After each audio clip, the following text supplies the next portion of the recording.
तो एपिसोड 3 के स्टार्ट में वही जो स्कूल के लिए जा रही होती है कि तभी वो वसु को भी अपने घर से बाहर निकलते हुए देखती है और सोचती है कि क्या ये भी तो बस स्टॉप ही तो नहीं जा रहा। अरे नहीं, अब तो रोज इसका चेहरा देखना पड़ेगा। वसु काफ़ी धीरे धीरे चल रहा होता है तो ये जो सोचती है कि ये कुछ ज़्यादा ही स्लो नहीं चल रहा या फिर इसकी चाल ही ऐसी है कि अचानक से वसु चलते चलते रुक जाता है और काफ़ी देर खड़े होने के बाद अचानक से बेहोश हो जाता है। वही जो काफ़ी परेशान हो जाती है और दौड़ती हुई वसु के पास जाती है। जब वो देखती है तो वसु के चेहरे पर एक कौवा बैठ कर गया होता है तो ये देखकर हैरान होती है और वसु को जगाने की कोशिश करती है, लेकिन वसु को होश नहीं आ रहा होता। तो वो सोचती है कि क्या उसे अब वो CPR देना पड़ेगा। जैसे ही वो उसे CPR देने की कोशिश करती है कि वसु की अचानक से आंख खुल जाती है और वो उसे दूर करता है। वही जो वसु से पूछती है कि सर आप बेहोश कैसे हो गए, ये मत बोलिएगा कि अब कौवे की बीट की वजह से बेहोश हो गए। वसु कहता है कि क्या तुम पागल हो, तुम्हें पता भी है कि कौवे की बीट से काफ़ी बीमारियां पैदा होती हैं। ईजू कहती है ठीक है, पर ये तो बताइए कि आखिर आप ढूंढ क्या रहे हैं। तो वो उसे बताता है कि वो अपना चश्मा ढूंढ रहा है। तो ईजू कहती है क्या वो भी चश्मा ढूंढने में उनकी मदद करे। तो वसु हाँ कर देता है। तो ईजू भी साथ साथ ग्लासेस ढूंढने लगती है।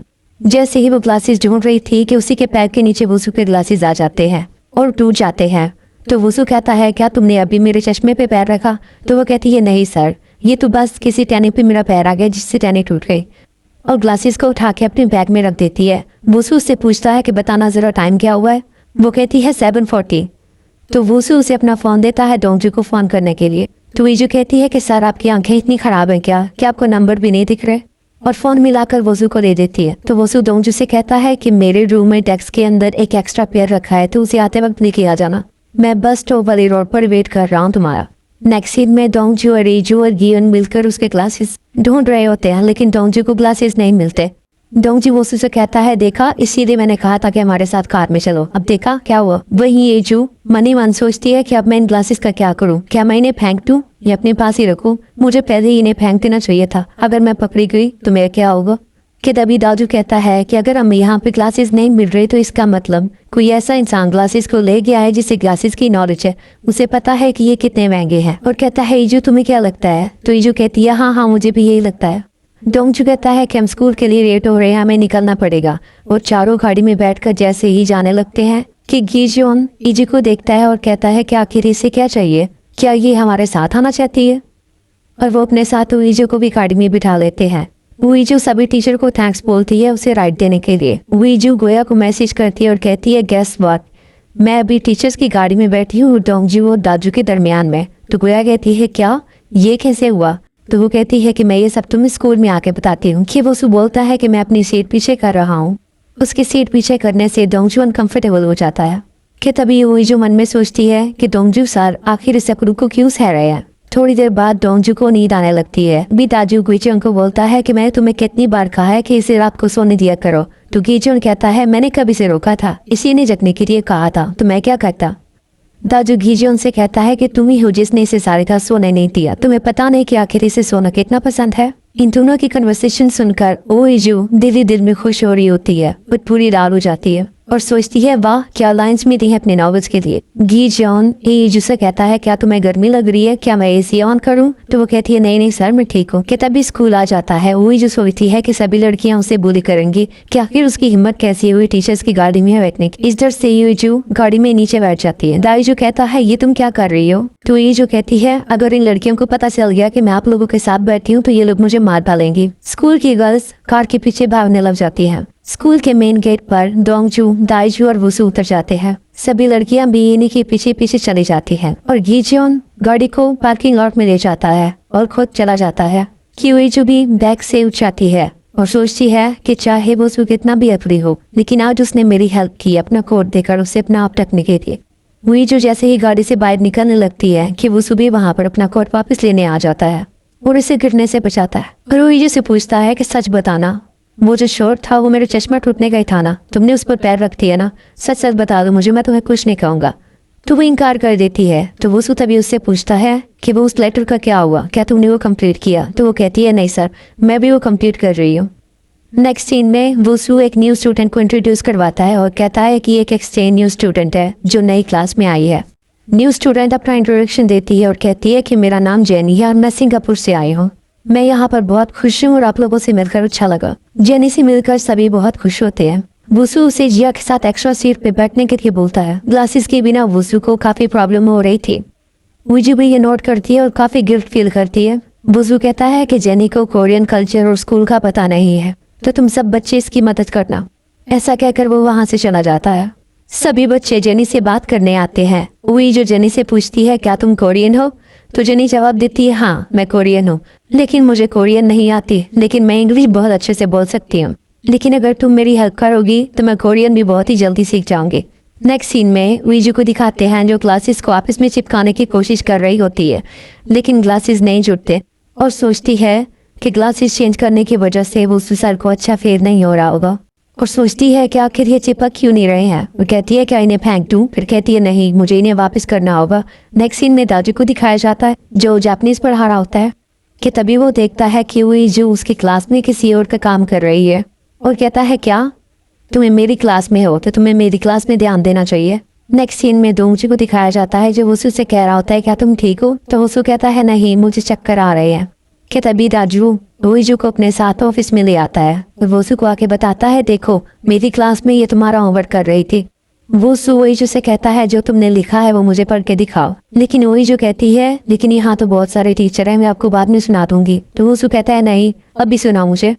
तो फिर वो पढ़ना शुरू कर देती है। वो कहती है कि मेरा नाम वोइजू है, मैं 18 साल की हूँ। जब मैं 7th क्लास में थी तो मैथ की वजह से मुझे काफ़ी एम्बैरसमेंट हुई। इस ट्रॉमे की वजह से मैंने मैथ में गिव अप कर दिया कि ये मुझसे नहीं हो पाएगा। सर आप इन चीज़ों से इतनी ज़्यादा ऑब्सेस्ड क्यों है? मैं सोचती हूँ कि काश मैं आपसे पहले पैदा हो जाती तो इस टॉर्चर से तो बच जाती। तो वसु कहता है ये रिफ्लेक्शन लेटर है या कोई अपोज है? कि तभी हुई जो कहती है लेकिन आपके उस दिन की बात मेरे दिमाग में अटक गई है। मैं जिसे मैथ बिल्कुल पसंद नहीं है अब वो आपकी बातें समझ गई है। मैं आपसे माफ़ी मांगना चाहती हूँ अगर मैंने आपको हर्ट किया हो, तो बस मैंने यही लिखा है। वसु जिसे कहता है कि क्लास के बीच में लिखने के लिए मैं तुम्हें 2 डिमेरिक पॉइंट देता हूँ और हाँ जिया की मदद करना। अगर फिर कभी जिया लेट होती है या क्लास में सोती है या क्लास अटेंड करने से पहले ही चली जाती है तो उसके 2 पॉइंट कटेंगे और तुम्हारी 4। और अब जाओ यहाँ से। नेक्स्ट सीन में यूइजू और उसकी फ्रेंड सिखाई जाती है।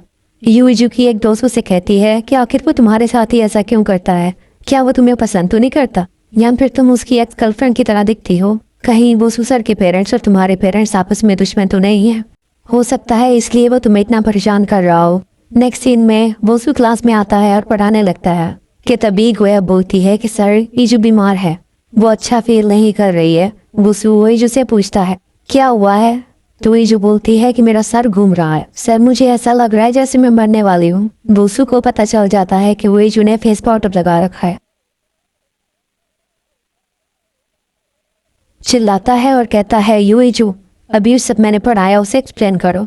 तो यूइजू खामोश रहती है। तो वसु से कहता है अगर तुम पढ़ाई पर ध्यान देती और ये बीमारी की एक्टिंग ना करती तो तुम्हें पता होता। तब यूइजू नॉवल का सीने से करने लगती है जिसमें वसु का नाम शियोन होता है और वो दोंगचू से कहता है क्या तुम मैथ लेक्चर देने के लिए तैयार हो ना? तभी यूइजू बोलती है कट और शियोन को डांटने लगती है। कहती है कि मैंने तुम्हें लास्ट टाइम भी समझाया था, तुम्हें समझ नहीं आता क्या? बाकी तुम दोनों ने अच्छा काम किया है। यूइजू शियोन से कहती है जिस सीन में तुम्हें जेलस और फियर होना चाहिए था उसी में तुम सुपरियोरिटी दिखा रहे हो। यून तो मुझे फॉलो कर रहा है लेकिन तुम मेरी एक्सपेक्टेशन से काफ़ी नीचे हो।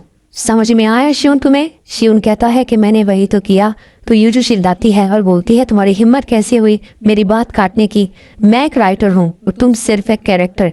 मेरी हर लाइन में हर पंक्चुएशन का कुछ मतलब है। कंप्लेन मत करो और जैसा कहती हूँ वैसा करो। कि तभी वसु कहता है यूइजू तुम हाँप क्यों रही हो? इसी कॉन्सेप्ट और फंक्शन को 10 बार नोट करो। यूइजू कहती है ठीक है सर और अपने आप से बोलती है शियोन तुम बस वेट करो, मैं तुम्हें इतना नीचे गिरा दूंगी कि तुम चारों तरफ घूम जाओगे लेकिन तुम्हें रास्ता नहीं मिलेगा कि तुम्हें ऊपर उठना कैसे है। तुम बस देखो तुम्हारे साथ करती क्या हूँ।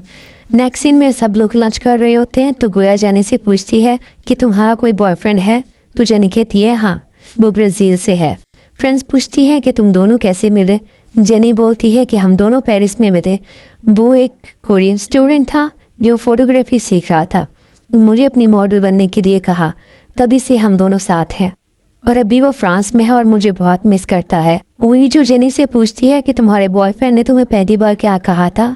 जेनी बताती है कि उसने कहा एक्सक्यूज मी मिस, मेरा आज का पूरा दिन परफेक्ट सनसेट ढूंढने में निकल गया, लेकिन अब जाकर मुझे कुछ अच्छा दिखा है। क्या मैं तुम्हें अपने कैमरा में कैप्चर कर लूँ?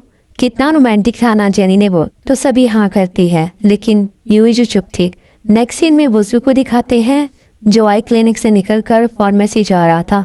वुसू वहाँ से अपनी मेडिसिन लेता है और जैसे ही आई ड्रॉप डालने के लिए अपनी क्लासेस को उठाता है तो वहाँ काम करने वाली औरत उसको देखकर चौंक जाती है और उसे कहती है कि तुम किसी कॉमिक के कैरेक्टर की तरह लग रहे हो। लेकिन वुसू बिना कुछ बोले वहाँ से चला जाता है। नेक्स्ट सीन में गीचोन यूईजू को आफ्टर स्कूल प्रोग्राम एप्लीकेशन देने के लिए बुलाता है और उसे कहता है कि अपने पेरेंट्स के साइन करवा के लाना। यूईजू जब ऑफिस से जा रही होती है तो वुसू आ जाता है। उसकी मेडिसिन को देखकर यूईजू सोचती है क्या ये बीमार है। तभी गीचोन वुसू से पूछता है कि डॉक्टर ने क्या कहा। वुसू कहता है डॉक्टर ने कहा कि न्यू ग्लासेस बनने में 2 हफ्ते लग जाएंगे। तो डोंगजू कहता है आखिर तब तक तुम कैसे मैनेज करोगे। नेक्स्ट सीन में जिया क्लास अटेंड किए बिना जाने लगती है तो यूईजू से रोक लेती है और कहती है जब तक बेल नहीं बजती तुम कहीं नहीं जा सकती हो। अगर तुम ये क्लास नहीं लेती हो या लेट आती हो या क्लास पे सोती हो या असेंबली में भी नहीं आती हो तो उससे मेरे पॉइंट्स कटेंगे। जिया उसकी बात नहीं सुनती और उसे इग्नोर करके वहाँ से चली जाती है कि तभी वुसू भी वहाँ पे आ जाता है। तो यूईजू वुसू के पास जाती है और कहती है देखा सर, देखा ना आपने, मैंने जिया को रोकने की कोशिश की लेकिन वो नहीं रुकी। अब इसमें मेरा तो कोई कसूर नहीं है ना। लेकिन वुसू फिर भी उसे कहता है कि आज के तुम्हारे 2 पॉइंट कट गए। ये सुनकर यूईजू काफी गुस्सा हो जाती है। नेक्स्ट सीन में यूईजू को दिखाया जाता है जो क्लासेस को देख के सोचती है कि गोया बिल्कुल ठीक कह रही थी, वुसू सर कभी मुझे पसंद नहीं करेंगे और ना ही मुझे करते हैं, और गुस्से में आकर वुसू की क्लासेस डस्टबिन में फेंक देती है।